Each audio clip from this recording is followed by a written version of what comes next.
तो चलिए आज मैं आपको एक बहुत ही सुंदर सी छोटी सी कथा सुनाता हूँ, जिसे सुनने के बाद में आपके जीवन जीने का पूरा नजरिया बदल जाएगा। एक शहर में एक सेठ जी हुआ करते थे। परमात्मा की कृपा से सेठ जी के पास में कार थी, बंगला था, बैंक बैलेंस था, बहुत सारे कारखाने, बहुत सारी फैक्ट्री सेठ जी के पास में थी। बड़े धनी व्यक्ति थे। एक बार की बात है, सेठ जी अपने दफ्तर से अपने घर पर आते हैं। घर पर आते हैं तो देखते हैं कि घर में पूजा चल रही है, पूरे परिवार के सदस्य पूजा अर्चना कर रहे हैं। सेठ जी वहां से थोड़ा किनारा करते हैं और किनारा करते हुए अपने कमरे में आकर के बैठ जाते हैं। क्योंकि सेठ जी पूजा में विश्वास नहीं रखते थे। सेठ जी थोड़े नास्तिक टाइप के व्यक्ति थे। उनका मानना था कि कर्म ही पूजा है, और जो भी मैंने सब कुछ कमाया है ये अपने मेहनत के दम पर कमाया है, कर्म से कमाया है, तो कर्म ही पूजा है। और वो पूजा में विश्वास नहीं रखते थे, कर्म में विश्वास रखते थे। सेठ जी कमरे में बैठे हुए थे। उनको अंदर से बेचैनी होने लगी ऑटोमेटिक, और हल्का सा उनको सीने में दर्द होने लगा। उन्होंने पूरे परिवार को इकट्ठा किया, पूरे परिवार को बताया कि मुझे इस तरह से सीने में दर्द हो रहा है, और डॉक्टर को कॉल किया गया। थोड़ी देर में दुनिया भर के डॉक्टर, पूरे शहर के डॉक्टर सेठ जी के घर पर पहुंच गए। चेकअप वगैरह किया गया, परंतु सेठ जी बिल्कुल नॉर्मल थे। डॉक्टरों ने बताया कि सेठ जी आप बिल्कुल नॉर्मल हो, आपकी पल्स रेट नॉर्मल है, आपका बीपी नॉर्मल है, आपका हार्ट में भी कोई प्रॉब्लम नहीं है, आप निश्चिंत रहिए, आप फालतू की टेंशन ले रहे हैं और कुछ भी दिक्कत नहीं है। परंतु सेठ जी ने डॉक्टरों से कहा कि डॉक्टर साहब मुझे अंदर से बेचैनी हो रही है, आपने जो कहा सब ठीक है, परंतु अंदर से मुझे बेचैनी हो रही है, तो मुझे कुछ तो आप दीजिए, कुछ टेबलेट वगैरह। तो डॉक्टरों ने कुछ उनको दवाइयाँ दी और साथ में कुछ नींद की दवाइयाँ भी दे दी, और सेठ जी को बोला कि नींद की दवाई खा लीजिए आप और सो जाइए, आपकी बेचैनी खत्म हो जाएगी, चिंता की कोई बात नहीं है। अब सेठ जी वो नींद की गोली लेते हैं, सो जाते हैं। पूरे परिवार में भी एक शांति का माहौल है। सुबह सुबह 4 बजे सेठ जी की नींद खुलती है। नींद की गोली का असर पूरा हो गया था। सेठ जी की नींद खुलती है तो फिर वही बेचैनी सेठ जी को सताने लगती है। सेठ जी सोचते हैं कि इसमें कमरे में बैठा हुआ हूँ, हो सकता है शायद इस कमरे की वजह से मुझे घुटन महसूस हो रही है, क्यों ना थोड़ा बगीचे तक चलकर आता हूँ। सेठ जी अपने बंगले से बाहर निकलते हैं और बाहर बंगले के बाहर जो बारामदे में बगीचा बना हुआ था, बगीचे में टहलना शुरू करते हैं।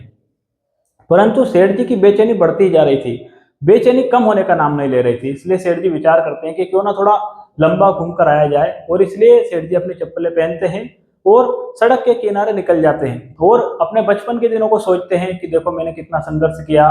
बहुत सारी बातें सोचते सोचते सेठ जी एक चबूतरे के पास में पहुंच जाते हैं।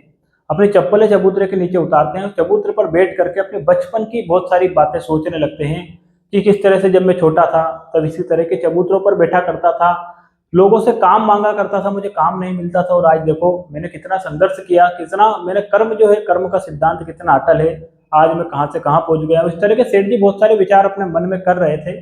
तभी वहां पर एक कुत्ता आता है, सेठ जी की चप्पल अपने मुंह में दबाता है और वहां से भाग जाता है। सेठ जी कुत्ते को देखते हैं और उसके पीछे भागना शुरू करते हैं।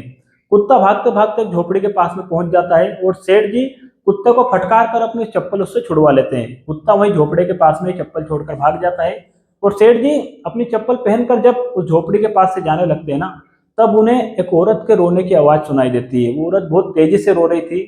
पहले सेठ जी विचार करते हैं कि अंदर चलकर देखा जाए कि आखिरकार सब क्या समस्या है, परंतु फिर सेठ जी के मन में विचार आता है कि कौन फालतू झंझट में पड़े, एक काम करते हैं अपन तो चलते हैं। परंतु जैसे ही सेठ जी जाने लगते हैं, वही बेचैनी वापस से सेठ जी को शुरू हो जाती है, और सेठ जी विचार करते हैं कि क्यों ना एक बार देख ही लिया जाए कि आखिरकार समस्या क्या है।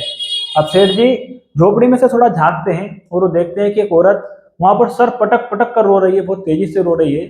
सेठ जी झोपड़ी का जो दरवाजा होता है, दरवाजा खटखटाते हैं, और एक औरत वहां से बाहर आती है, और सेठ जी बोलते हैं कि माफ करना बहन, बुरा मत मानना, मैं तो तुम्हारी झोपड़ी के पास से गुजर रहा था, तुम्हारे रोने की मुझे आवाज सुनाई दी, इसलिए बस मैं पूछने आया हूँ कि आशिक की क्या तकलीफ है जो तुम सुबह के समय पे इतना तेज तेज रो रही हो।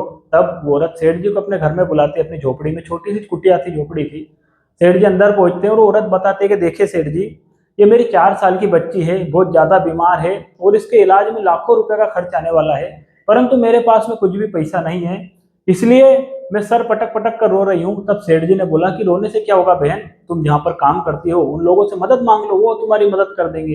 तब उस औरत ने कहा कि सेठ जी, मैं आसपास के घरों में झाड़ू पोछा करती हूँ और झाड़ू पोछा करके अपना जीवन यापन करती हूँ, मैंने सबसे थोड़ी थोड़ी मदद मांग ली है, परंतु फिर भी अभी इसके इलाज में जितने धन की आवश्यकता है वो धन में जुटा नहीं पा रही हूँ।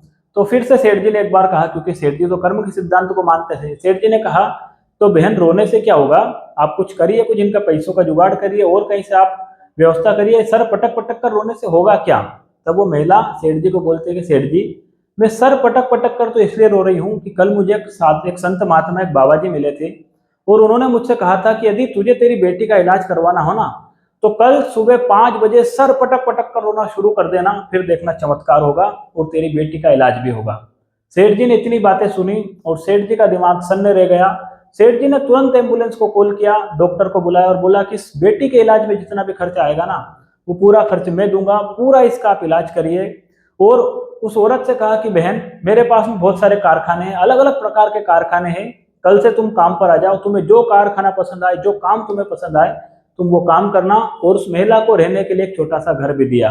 और सेठ जी की पूरी बेचैनी उसी वक्त खत्म हो गई। अब सेठ जी मन में विचार कर रहे हैं कि वो बाबा जी आखिरकार कौन थे और उन्होंने किस चमत्कार की बात की, और मुझे रात से ही बेचैनी होना, सुबह से टहलते हुए मेरा यहाँ पर पहुंचना, चबूतरे पर बैठना, कुत्ते के द्वारा चप्पल को लेकर इस झोपड़ी तक पहुंचना, क्या यह सब इत्तेफाक था या फिर कोई परमात्मा की लीला थी? ये क्या था, सेठ जी को अभी तक समझ में नहीं आ रहा था, क्योंकि सेठ जी तो केवल कर्म के सिद्धांत को मानते थे।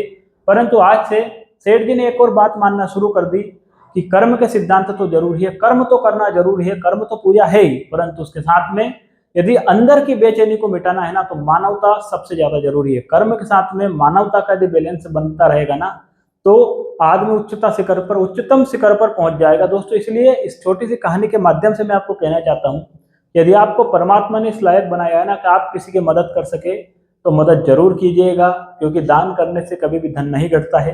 कहानी बड़ी छोटी सी है, कहानी का सार बहुत बड़ा है। कहानी आप लोगों को पसंद आई हो तो आप इस चैनल को सब्सक्राइब भी कर सकते हैं। याद रखिए, यदि आप कुछ अच्छा सुन रहे हैं तो उसे गोपाल कलमोदिया यूट्यूब चैनल पर सुन रहे हैं। आज के लिए इतना ही, कल फिर मिलेंगे। जय श्री कृष्णा।